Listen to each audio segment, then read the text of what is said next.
नमस्कार, आप देखें इन न्यूज़ और मैं हूं आपके साथ प्रेम दीक्षित। स्वागत है आपका अपने उत्तराखंड के इस खास बुलेटिन। तो फिलहाल बीजेपी प्रदेश कार्यालय में आयोजित कोर ग्रुप की चुनावी समिति की बैठक जो है वो समाप्त हो गई है और बैठक में सभी 70 विधानसभा सीटों पर प्रत्याशियों का पैनल उत्तराखंड बीजेपी ने तैयार कर लिया है। बैठक समाप्ति के बाद मुख्यमंत्री पुष्कर सिंह धामी का कहना है कि सभी सीटों पर मंथन किया गया है, जिसके बाद पैनल फाइनल किया गया है, जिसको कल दिल्ली में राष्ट्रीय नेतृत्व के सामने प्रस्तुत किया जाएगा। वहीं अन्य दलीय नेताओं के बीजेपी ज्वाइन करने के सवाल पर चुनाव प्रभारी प्रहलाद जोशी का कहना है कि अभी ऐसा कोई नाम चर्चा में नहीं है, लेकिन अगर कोई नाम सामने आता है तो उसकी सूचना सभी को दी जाएगी। दूसरी तरफ एक परिवार एक व्यक्ति के सवाल पर बीजेपी प्रदेश अध्यक्ष मदन कौशिक का कहना है कि इसका फैसला बीजेपी आलाकमान को करना है।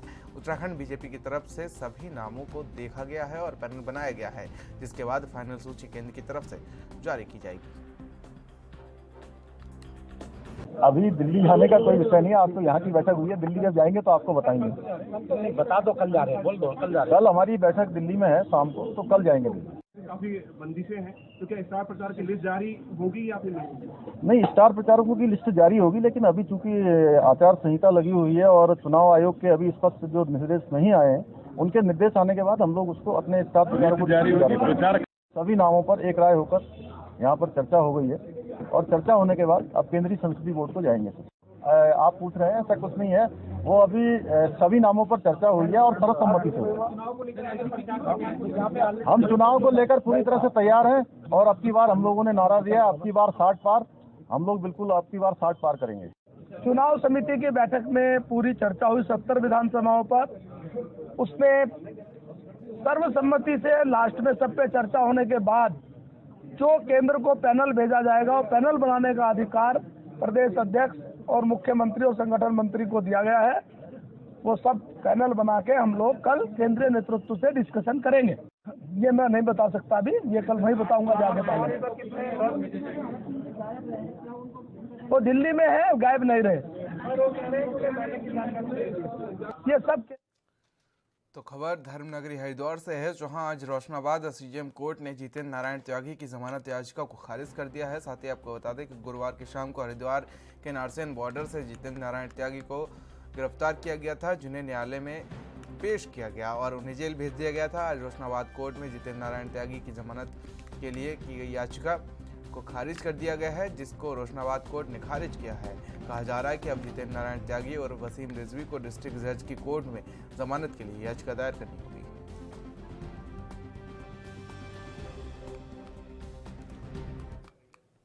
तो वहीं आपको बता दें कि खबर ऋषिकेश से है, जहां पर क्षेत्र में बीजेपी की टिकट की दावेदारी की लिस्ट लंबी होती जा रही है।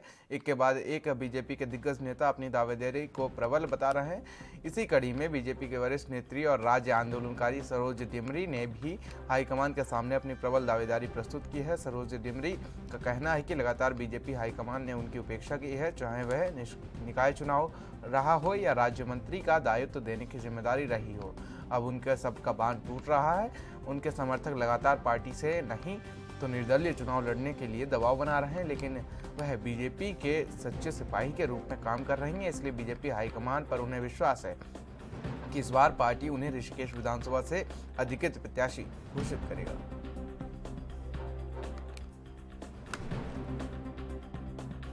महिलाओं को सम्मान से और विधानसभा में भेजिए, उनको टिकट दीजिए।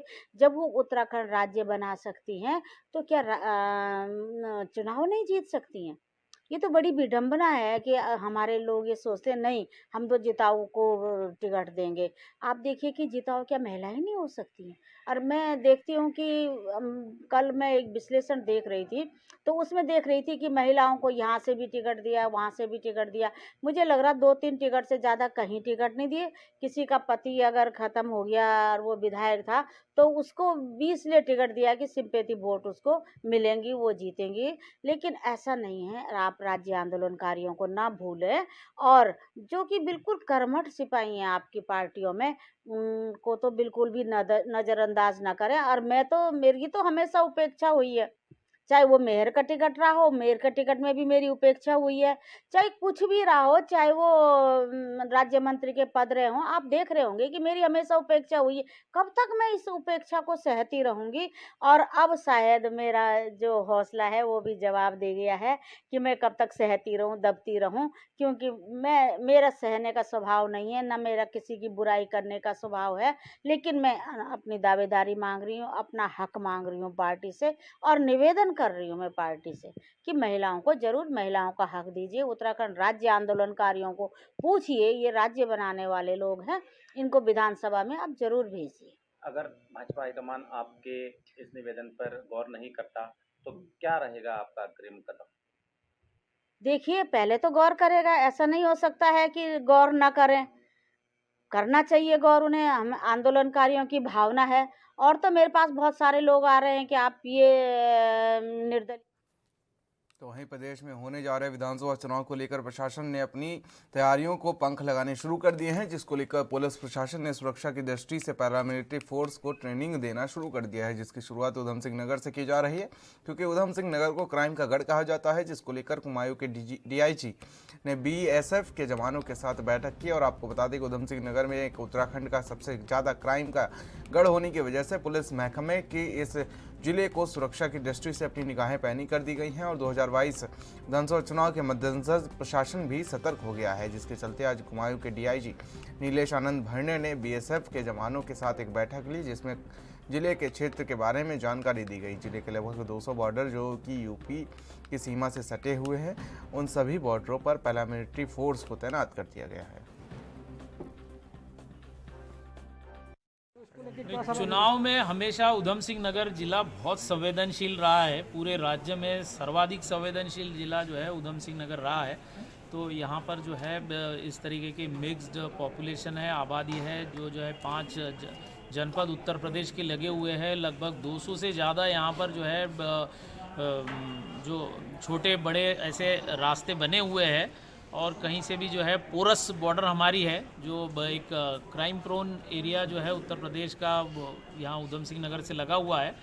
तो इस वजह से जो है कई बार यहाँ पर संवेदनशीलता बनी रहती है। और जो है यहाँ तभी जो है यहाँ फोर्स की भी अधिक हमने यहाँ दिया है। पीएससी की लगभग 5 कंपनी लगी है, और पैरामिलिट्री फोर्स की भी 3 कंपनी अभी यहाँ लगी हुई है। और पूरा वो एहतियात बरती जा रही है कि इस तरीके की कोई घटना ना हो। एक घटना जो है गोकसी की जो है वो जो हुई थी, पुलिस ने तत्काल उस पर संज्ञान लेते हुए मामले का खुलासा किया है। 3 लोगों को अरेस्ट किया है जो रामपुर में के रहने वाले हैं, और पूर्व में भी उनके ऊपर जो है आपराधिक इतिहास रहा है। उनके ऊपर पुलिस जो है अभी सख्त से सख्त धाराओं में जो है वो आगे भी कार्रवाई करने जा रही है। और इसके बाद जो है इस तरह की घटना जनपद में ना हो, इसके लिए जो है पुलिस को सख्त निर्देश जो है ये अभी मेरे द्वारा पैरामिलिट्री का भी अभी यहाँ पर। तो विधानसभा चुनाव की तैयारियां लगभग राज्य में पूरी हो चुकी हैं, और ऐसे में मतदाताओं के अंदर सुरक्षा की भावना जागृत करने के लिए प्रशासन ने ऋषिकेश में बीएसएफ के जवानों के साथ फ्लैग मार्च निकाला और मतदाताओं को भरोसा दिलाया कि इनकी सुरक्षा के लिए पुलिस और बीएसएफ शहर में मौजूद है। तो वहीं मतदाताओं से अपील की गई कि निडर होकर मतदान के दिन अपने अमूल्य मत को प्रयोग करें। और मतदाताओं को बताया गया कि राज्य में इन दिनों आदर्श आचार संहिता लगी हुई है, जिसके नियमों का पालन भी करें। फ्लैग मार्च के दौरान पुलिस ने असामाजिक तत्वों को खुले रूप से चेतावनी दी कि अगर चुनाव को किसी भी रूप से प्रभावित करने के लिए कोशिश की गई तो उनके खिलाफ कानूनी कार्रवाई की जाएगी। कि आप सभी जानते हैं कि हमारे निर्वाचन 2022 के अभी शेड्यूल्ड हैं और उसका पूरा शेड्यूल आ चुका है। तो उसी के क्रम में अभी पुलिस प्रशासन एवं जो फोर्स है बीएसएफ की, उनके द्वारा संयुक्त रूप से हमारा एक फ्लैग मार्च निकाला जा रहा है। एक तो एक कॉन्फिडेंस बिल्डिंग मेजर है, और कि क्षेत्र में सब कुछ पूरा निर्वाचन का जो प्रोसेस है वो एकदम पीसफुली, एकदम शांतिपूर्ण तरीके से, सौहार्दपूर्ण तरीके से निपट जाए, इसके लिए ये एक एक्सरसाइज की जा रही है। फ्लैग मार्च ये एरिया डोमिनेशन बेसिकली है। ये रोडवेज से पूरे शहर में होता हुआ और ये त्रिवेणी घाट आया। त्रिवेणी घाट के बाद आगे का भी हम काफ़ी जो मार्केट का एरिया वहाँ जाएंगे। ये एक्चुअल में पब्लिक को ये कॉन्फिडेंस। तो वहीं आगामी विधानसभा चुनाव को निष्पक्ष और शांतिपूर्ण तरीके से संपन्न कराने के लिए क्षेत्र अधिकारी चमोली और संयुक्त मजिस्ट्रेट चमोली के नेतृत्व में फ्लैग मार्च निकालकर लोगों से निडर होकर चुनाव करने की अपील की गई है। और फ्लैग मार्च के दौरान चमोली पुलिस द्वारा वर्तमान समय में लागू आदर्श आचार संहिता के नियमों का पालन करने और अपने मताधिकार का प्रयोग करने के साथ साथ किसी भी राजनीतिक पार्टी या व्यक्ति विशेष द्वारा किसी भी प्रकार के दबाव में न आने और किसी प्रकार के प्रलोभन में न आने के लिए जागरूक किया गया है।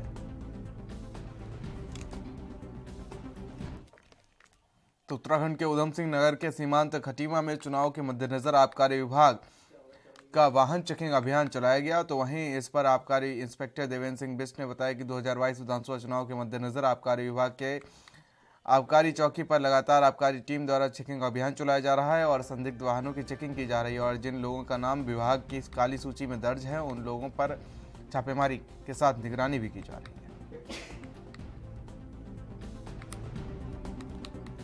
जो हमें निर्देशित किया गया है कि आज आबकारी के चेक पोस्टों पर और क्षेत्रों में दबिश कार्य, रोड चेकिंग और संदिग्ध वाहनों को देखना टीम बनी हुई है।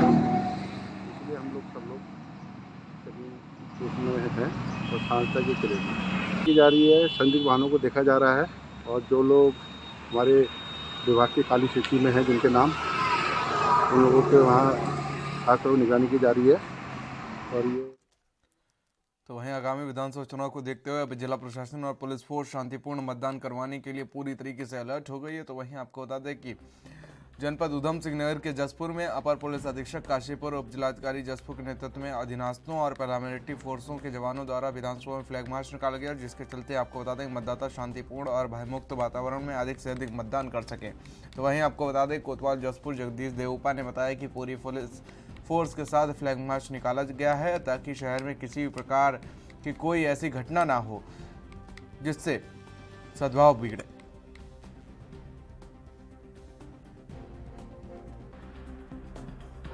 एक्स्ट्रा मिलता है। इस बार भी एक कंपनी पैरामिलिट्री फोर्स CPMF मिली हमें और उसके अलावा दो प्लाटून PSC और हमारे यहाँ का पुलिस लाइन से फोर्स मिला हुआ है। इसके दृष्टिगत हम कोशिश कर रहे हैं कि कोई भी शहर में इस तरह की कोई घटना घटित न हो जिससे कि इस जो आदर्श आचार संहिता है उसका उल्लंघन हो। कोशिश की जाएगी कि इलेक्शन में सभी लोग पार्टिसिपेट करें, अच्छी तरह से पार्टिसिपेट करें, उनको कोई दिक्कत ना हो और वोटिंग के दिन अधिक से अधिक लोग जाकर वोट दें और कोई उनको किसी भी तरह की प्रॉब्लम ना आए। जो अवैध रूप से जो वोट डलवाने की कोशिश करेंगे, शराब या कोई इस तरह की चीज़ें वहाँ पर देने की कोशिश करके लालच में लाने की कोशिश करेंगे, उनके विरुद्ध अनुशासनात्मक उनके विरुद्ध ठोस कानूनी कार्रवाई की जाएगी।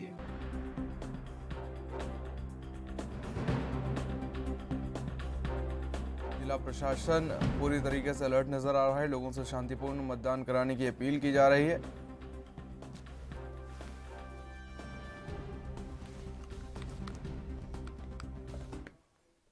तो विधानसभा चुनाव जैसे जैसे करीब आ रहे हैं वैसे वैसे जिला प्रशासन के साथ पुलिस की सक्रियता बढ़ती जा रही है। पिथौरागढ़ जिले की बात कर लेते हैं, जहां पर जिले में SSB बल और राज्य पुलिस ने नगर के कई क्षेत्रों में फ्लैग मार्च निकालकर जनता को निडर होकर मतदान करने और निष्पक्ष चुनाव करवाने के लिए लोगों को विश्वास जगाया है। साथ ही पुलिस अधीक्षक लोकेश्वर ने बताया कि प्रशासन की टीमें लगातार लगी हुई हैं और लोगों को जागरूक करने के लिए और असामाजिक तत्वों को हिदायत दी जा रही है।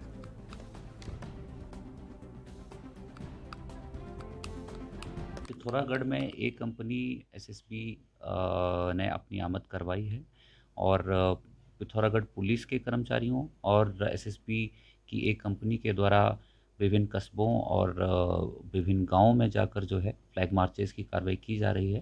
फ्लैग मार्चेस करने का पर्पस ये होता है कि जो अराजक तत्व हैं तो उनको मैसेज भेजना, साथ ही साथ पब्लिक को एक कॉन्फिडेंस इंस्टॉल करना कि कोई भी व्यक्ति निर्भीक होकर निडर होकर अपना मतदान का प्रयोग करे। पुलिस और प्रशासन एक न्यूट्रलिटी के साथ और फेयरली जो है इलेक्शन करवाना चाहता है। किसी भी प्रकार का कोई लॉ एंड ऑर्डर ना हो और कोई भी व्यक्ति, हमारा कोई भी मतदाता भय के अंतर्गत मतदान ना करे, इस प्रकार का एक हम माहौल जो है ज़िले में बनाना चाहते हैं और लोगों को संदेश भी भेजना चाहते हैं।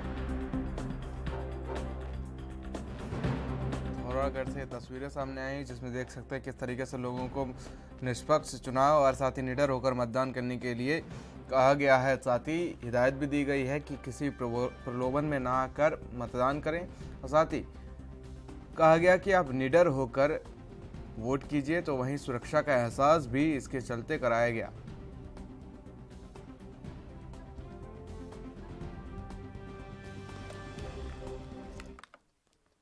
तो वहीं आगामी विधानसभा चुनाव 2022 को शांतिपूर्ण ढंग से संपन्न कराने के लिए अल्मोड़ा जिला प्रशासन की तैयारियां जोरों पर हैं और जिसको लेकर जिले के थाना सल्ट में एसओ सल्ट गोविंद सिंह मेहता के नेतृत्व में ज्वाली खान, शंशी खाल जैसे स्थानों पर सल्ट पुलिस और कई टीवीआईपी के जवानों ने फ्लैग मार्च निकालकर जनता को सुरक्षित निर्वाचन का संदेश दिया है। इस फ्लैग मार्च में पुलिस ने जनता से आदर्श आचार संहिता का पालन करने की अपील की है। साथ ही एसओ सल्ट गोविंद सिंह मेहता ने अनाउंस कर लोगों को कोविड नियमों का पालन करने और चुनाव के दौरान शांति भंग करने के लिए ना करने के लिए अपील की है।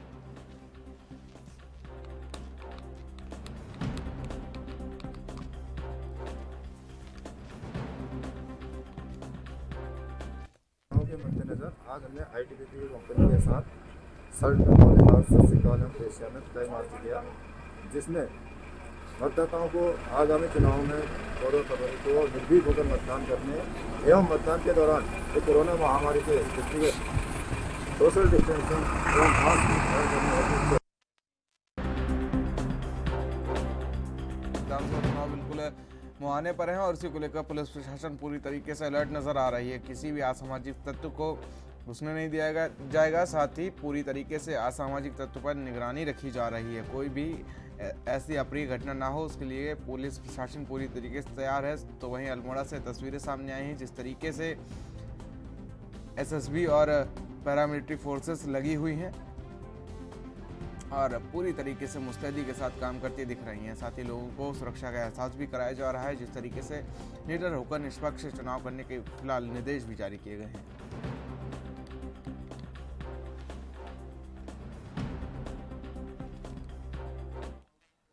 तो वहीं विधानसभा चुनाव से पहले राजनीतिक पार्टियां कोरोना गाइडलाइन का पालन करने की बात कर रही हैं।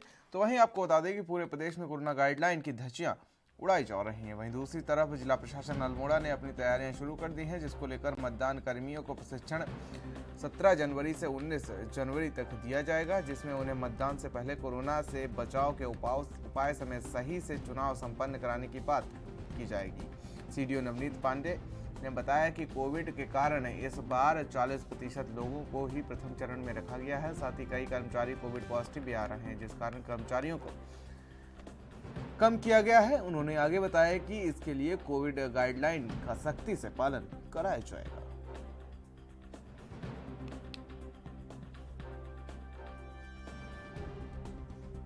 आपको बता दें कि जिस तरीके से 2022 विधानसभा चुनाव है, साथ ही कोरोना का भी प्रकोप देखने को मिल रहा है, तो वहीं उसमें अल्मोड़ा में पुलिस प्रशासन साथ ही जिला प्रशासन भी पूरी तरीके से अलर्ट नजर आ रहा है। कोरोना को लेकर गाइडलाइन जारी कर दी गई है। तो वहीं कम लोगों को कोरोना में लगाया जाएगा, क्योंकि कोरोना के चलते इलेक्शन में लगाया जाएगा, क्योंकि जिस तरीके से कोरोना के मामले सामने आ रहे हैं उसमें एहतियात बरतने के बहुत ज़्यादा जरूरी है।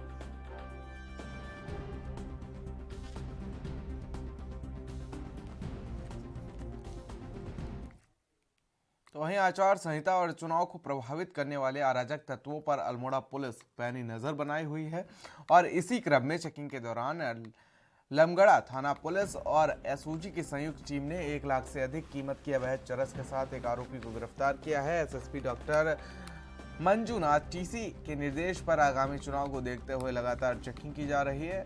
एसओजी की सूचना पर लमगड़ा थाना पुलिस ने शहर पाठक तिराहे के पास से एक व्यक्ति की चेकिंग की गई और इस दौरान आरोपी के पास 1 किलोग्राम अवैध चरस बरामद हुई है। चतुर्प्रभारी जेटी एसआई सुनील धनिक ने बताया कि आरोपी किशोरी लाल गांव से चरस बनाकर ऊंचे दामों में बेचने के फिराक में था, जो कि मूल रूप से ग्राम हरिनगर अक्सोड़ाधारी नैनीताल का रहने वाला है। आरोपी के खिलाफ थाना लमगड़ा में एनडीपीएस एक्ट के अंतर्गत मुकदमा दर्ज कर आवश्यक कार्रवाई शुरू कर दी गई है।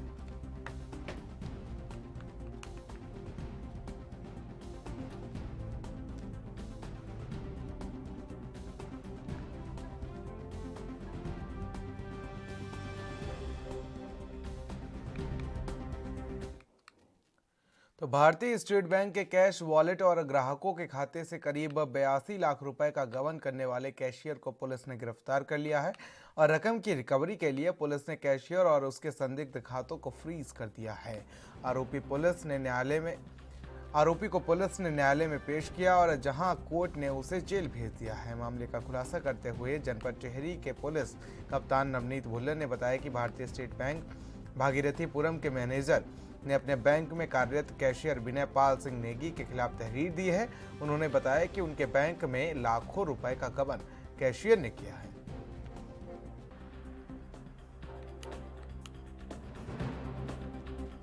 आपको बता दें कि उत्तराखंड के ऋषिकेश से खबर सामने आई, जहां पर कैशियर ने बैंक में 82 लाख रुपए का गबन किया है। तो बैंक मैनेजर ने कैशियर के नाम पर पुलिस में तहरीर दी है और फिलहाल कार्रवाई की मांग की गई है।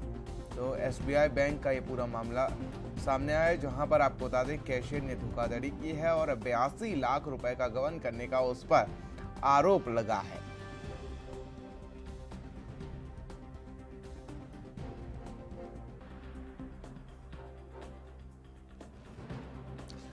तो उत्तराखंड के ऋषिकेश से तस्वीरें सामने आई, जहां पर आपको बता दें कि कैशियर ने बैंक से 82 लाख रुपए का गबन किया है। ये तस्वीरें सामने आई हैं।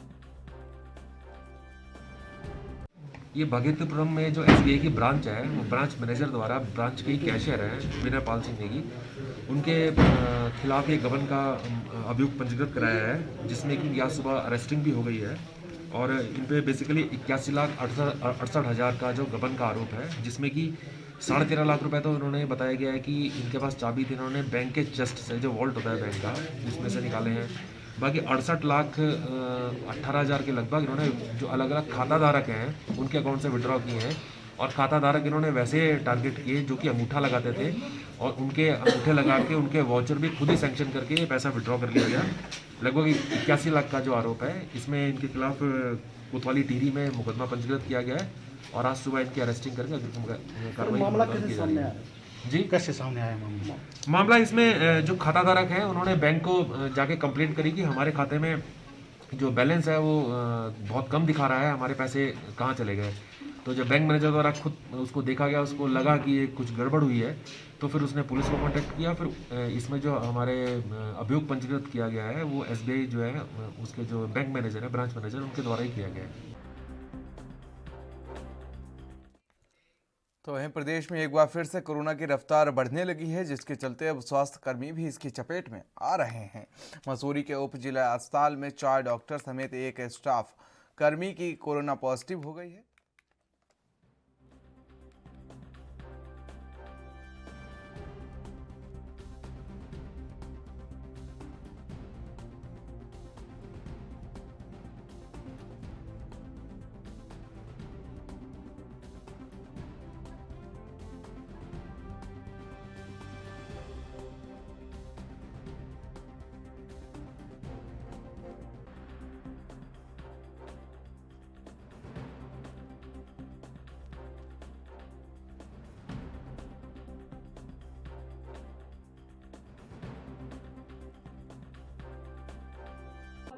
वर्तमान परिस्थितियों को देखते हुए, चाहे वो देश की परिस्थिति हो, चाहे प्रदेश की हो, चाहे मसूरी की परिस्थिति हो, इन परिस्थितियों को देखते हुए ये लगा कि आज के तारीख में जो हमारे विधायक गणेश जोशी जी हैं, उनका जो अपना कार्यकाल पिछले 10 वर्षों का रहा, वो अपने आप में एक बहुत बढ़िया कार्यकाल रहा। चाहे वो पेयजल समस्या के संबंध में रहा हो, यमुना घाटी से वो 144 करोड़ रुपए की पेयजल योजना लाए, जो अपने आप में एक अभूतपूर्व काम है। पार्किंग का काम रहा हो, किंकरेट पे देखो आपने आज 250 गाड़ियों की पार्किंग उन्होंने व्यवस्था अपने संघर्ष के माध्यम से ये पार्किंग की व्यवस्था कराई और आज उसका लोकार्पण माननीय मुख्यमंत्री के द्वारा कराया, आज जनता को समर्पित है। साथ ही आप देखो 500 गाड़ियों की पार्किंग के लिए डीपीआर तैयार करवा दी 0 पॉइंट पे, ये कम बड़ी उपलब्धि है, ये बहुत बड़ी उपलब्धि है। साथ ही टाउन हॉल का निर्माण देख लो, उसके लिए पैसा रिलीज कराना हो, उसका भी आज बनने के बाद उसका लोकार्पण माननीय मुख्यमंत्री द्वारा करा दिया गया। और उससे बड़ी समस्या ये है कि माननीय विधायक गणेश जोशी जी जो हैं, मसूरी का सुख हो दुख हो, वो हर एक सुख और दुख में जो है जी जान लगाकर सेवा करते हैं। साथ ही उनका सबसे बड़ा मेरा जो दिल जीतने वाला कार्य ये रहा उनके, जो मैंने अपनी आंखों से देखा कि ये 2 साल का जो कोरोना पीरियड रहा, ये बहुत ही भयानक और डरावना पीरियड रहा। इस डरावने पीरियड में वो एक विधायक न होते हुए एक भाई के रूप में मसूरी पहुंचे और घर घर उन्होंने जो है राशन की व्यवस्था कराई और हर गरीब आदमी को उस राशन को मुहैया कराया। काम यहीं पे समाप्त नहीं हुआ, उसके बाद लोगों को जो है हॉस्टल में जगह नहीं मिल रही थी, हॉस्टल में जगह दिलवाई। ऑक्सीजन, मसूरी में ऑक्सीजन सिलेंडर नहीं होते थे, आप देखो कि उन्होंने ऑक्सीजन बैंक तक जो है मसूरी में स्थापित कर दिया। ये अपने आप में एक बहुत बड़ा काम है। में जुड़ने का कारण, सबसे बड़ा कारण यह है कि मैं जनता के लिए जुड़ी हूँ, जनहित के लिए जुड़ी हूँ। और अगर कोई पार्टी विकास का कार्य कर रही है और करेगी तो वो भारतीय जनता पार्टी है। क्योंकि मैं आपको गिनवा सकती हूँ टिप्स पे कई काम। अभी एक बात आ रही थी कि माननीय मंत्री जी ने छाते बांटे। छाते के पीछे उनकी एक दूरदर्शिता है, वो यहाँ के वासियों को आंधी तूफान बारिश से बचाना चाहते हैं। कोई और क्यों नहीं बांटता? छाते से तो आंधी तूफान से नहीं बच सकता आदमी। तूफान आएगा नहीं तो नहीं छाते नहीं से बच नहीं, पाएगा। आंधी तूफान खाली यही नहीं होता, सुख दुख में जब जनता को जरूरत होती है वो उनके दुख सुख में खड़े रहते हैं। ऐसा कोई नेता मैंने देखा नहीं। शिफन कोर्ट को लेकर आपने काफी इनके साथ में काफी आपकी बहस भी हुई है, हमने देखा है आपने काफी लड़ाई भी लड़ी। आज क्या कारण रहा है कि आप शिफन कोर्ट वासियों के लिए भूमि पूजन हुआ है, आपको पता है। और माननीय मंत्री जी ने सरकार के अलावा आम जनमानस के हित के लिए, अगर सरकार ने भूमि पूजन के लिए भूमि की शासन से प्रस्ताव को पास कर दिया है तो वो उनके लिए फंड भी लेके आए हैं माता मंगला के द्वारा। एक जनप्रतिनिधि ऐसा ही होना चाहिए जो कि जनता के हित के लिए सरकार के साथ साथ अन्य संस्थाओं के माध्यम से भी उनका भला कर सके। और मैं माननीय मंत्री जी का आभार व्यक्त करती हूँ कि उन्होंने शिफन कोर्ट वालों के लिए 5,23,70,000। तो अपने उत्तराखंड के इस खास बुलेटिन में मेरे साथ इतना ही। देश और दुनिया की अहम खबरों के लिए बने रहिए एनबी न्यूज के साथ। नमस्कार।